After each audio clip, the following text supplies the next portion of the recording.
Hey y'all, Keeney coming to you with a video response to a challenge issued by one Sean Boyle of SIU. So if you haven't seen the SIU video, it's a really good one. You should definitely check it out. I'll see if I can't put the link above my head for you to reference. In that video, Sean creates his own vibration analyzer and rotation sensor that can be fed into an oscilloscope. So if you're trying to triage any uh, rotational vibrations in a vehicle, this will come in handy.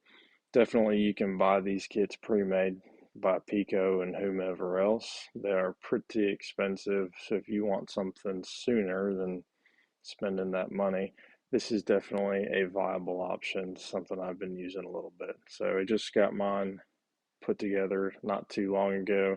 And that's what we're going to go over here today. So in that video, Sean says if we can create a better version than what he came up with, we should post it up so he can copy.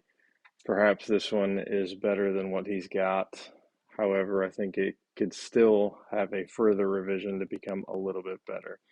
In any case, this is what we've got. So assuming you've seen his video, we're going to kind of carry on from there.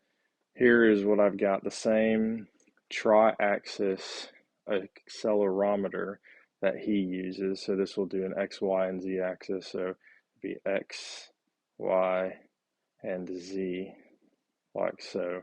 And you can plot those on the scope. Attached to this accelerometer is just a network cable that I cut up. It is a good option to extend this out to where you need it. It is hot glue gunned to a magnet, so you can put it wherever you like.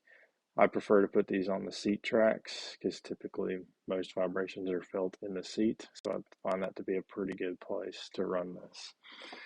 In addition to the accelerometer, he has the rotation sensor, which is this little doohickey. And on the end of this, if it will show up, I don't know if it will, there is an IR LED and an IR photo transistor. So the LED is going to send some light out, and then when the IR transistor gets that reflection from something that's passing in front of it, it will ground out the signal, and you can actually get a square wave out of that sensor. So anything that's rotating, if it has a shiny spot on it, then you can get that square wave that you need. The type of tape that I will typically use if I'm doing something for rotational, like actually trying to measure the rotational speed of an object. This is, I don't know, some no-name brand like Nyko. I don't even know how to spell it. I don't even know if that's backwards on the camera or not, but in any case, all this one is a phototachometer, a digital phototachometer, and it comes with this reflective tape. So you can just cut a little piece and stick that on whatever you're watching to spin, and then mount up that photo transistor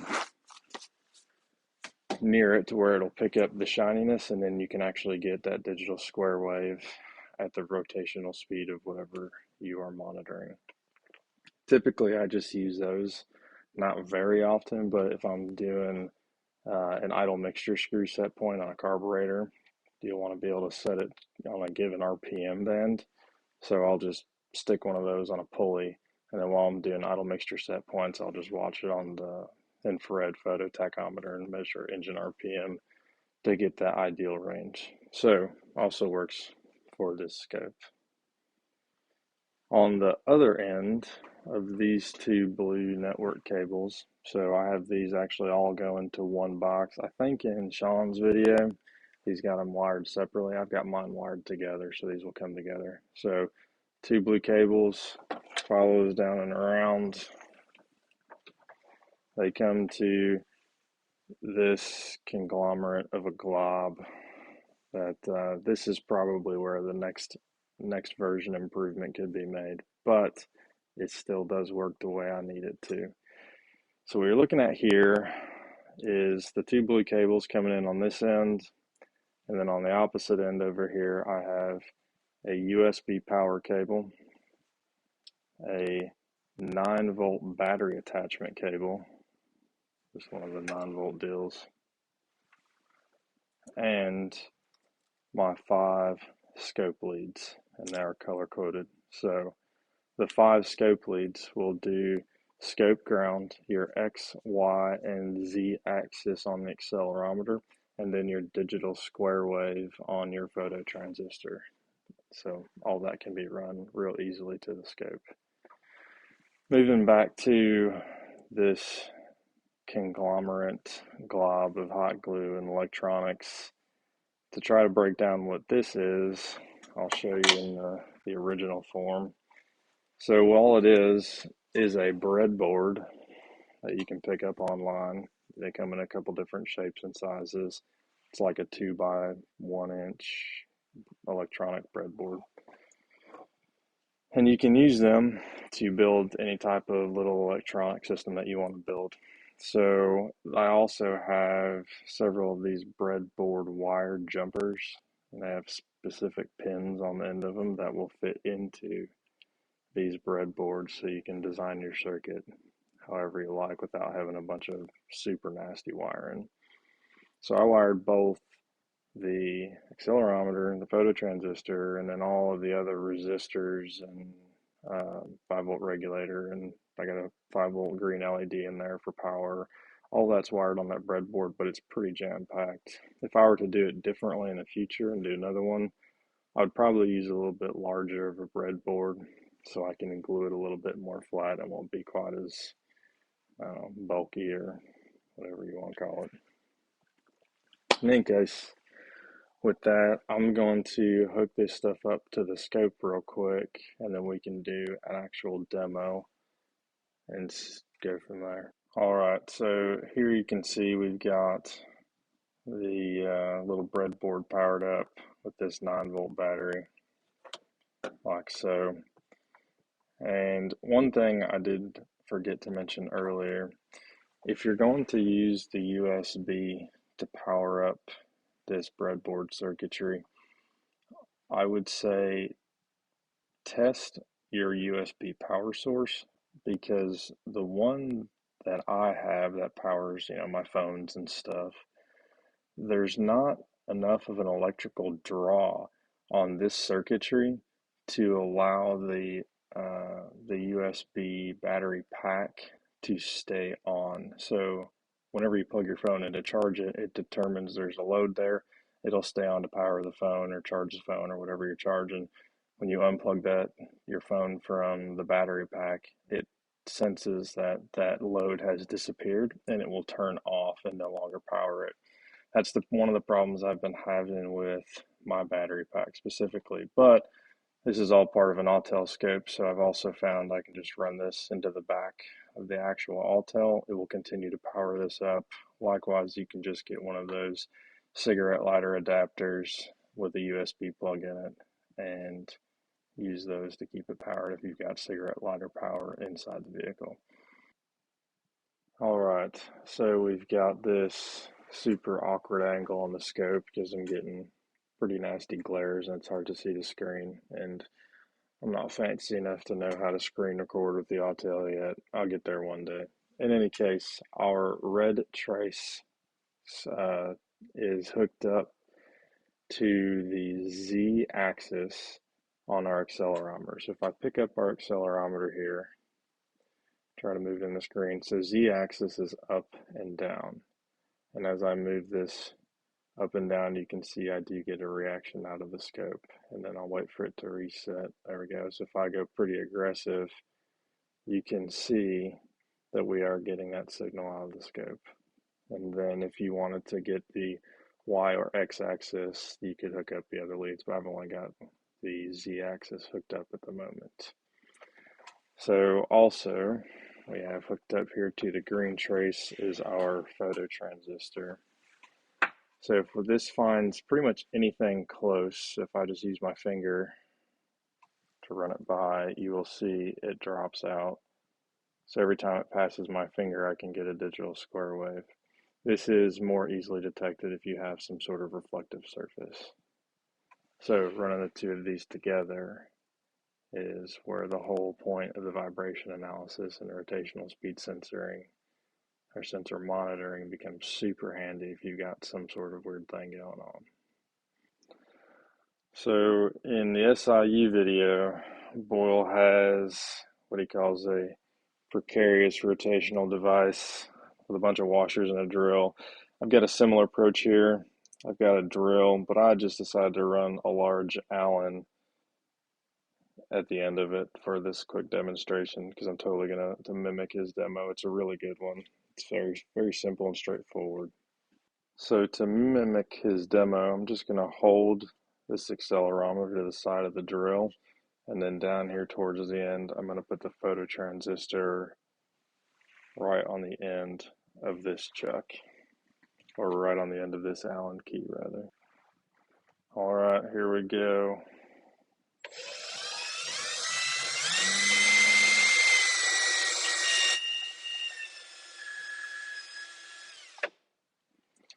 There's our spin. Shook the whole table a little bit. Now if I stop this trace and zoom into it,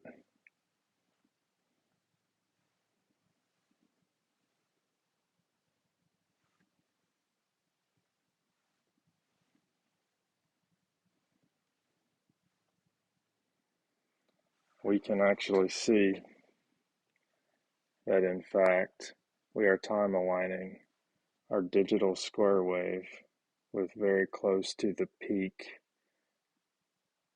of the z-axis accelerometer.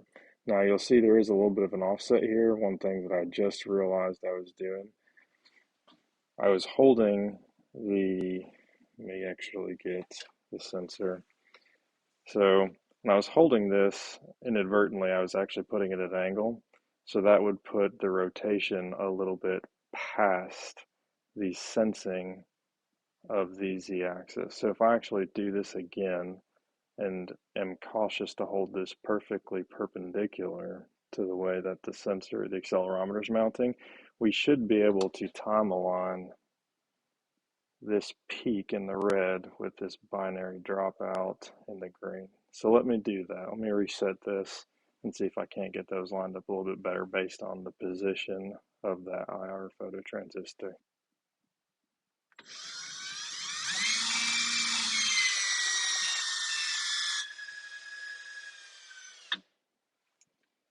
All right, we'll see how that worked.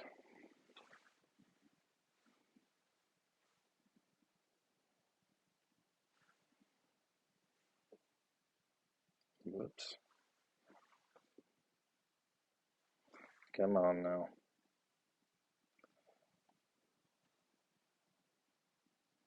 There we go.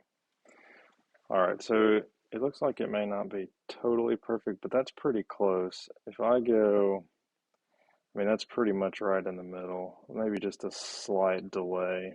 Perhaps that's just the way I'm holding it. It could be I'm not sure where that small delay is coming from. Looks like the actual delay we are talking about, if I bring both cursors in here, we're looking at a delay of like 10 milliseconds.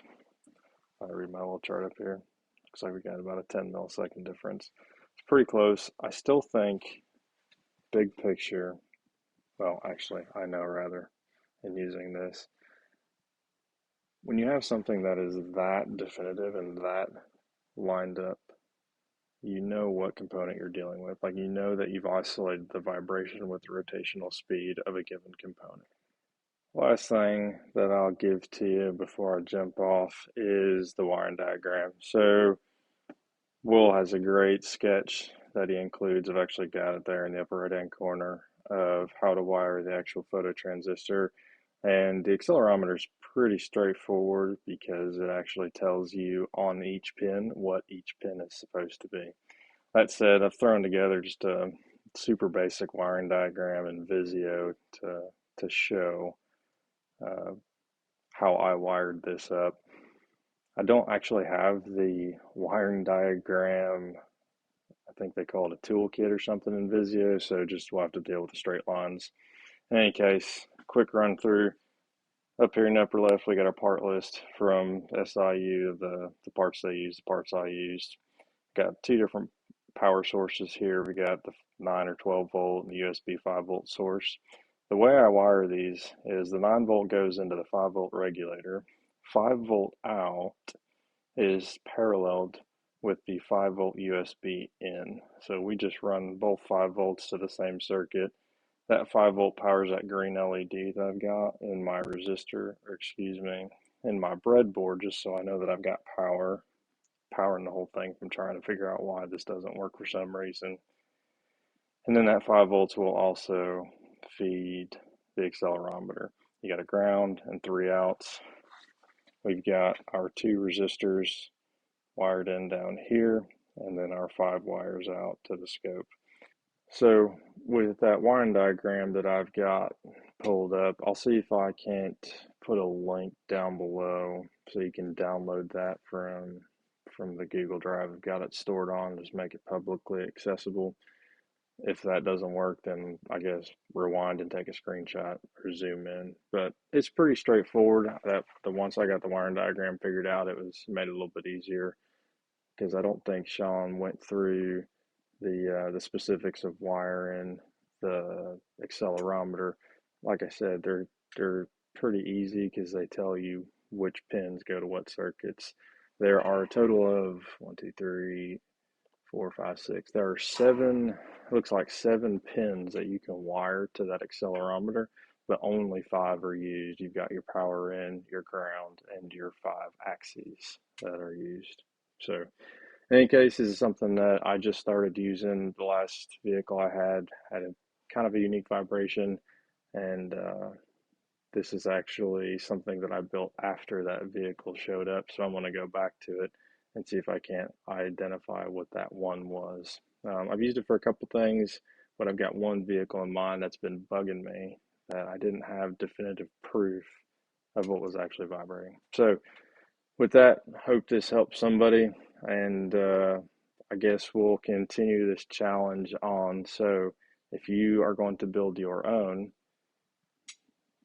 go ahead and do it, and then go ahead and tag myself and tag SIU, and see if you can't up the ante a little bit on making this a little bit cleaner. I'll also see if I can't throw the kits for the breadboards and breadboard jumper wires, and actually this one came in kind of clutch. It's all tied up, but the 5 scope leads I have that come out of the breadboard, the other end of those banana jack connectors are actual breadboard pins. So I pinned it directly into the breadboard, ran heat shrink out to it to make it a little bit more robust, and then that's what we're connecting the scope to. So with that, that's all I got for you. I'll look forward to seeing the next challenger up in the ante and making us a little bit better. Other than that, I will catch y'all in the next one.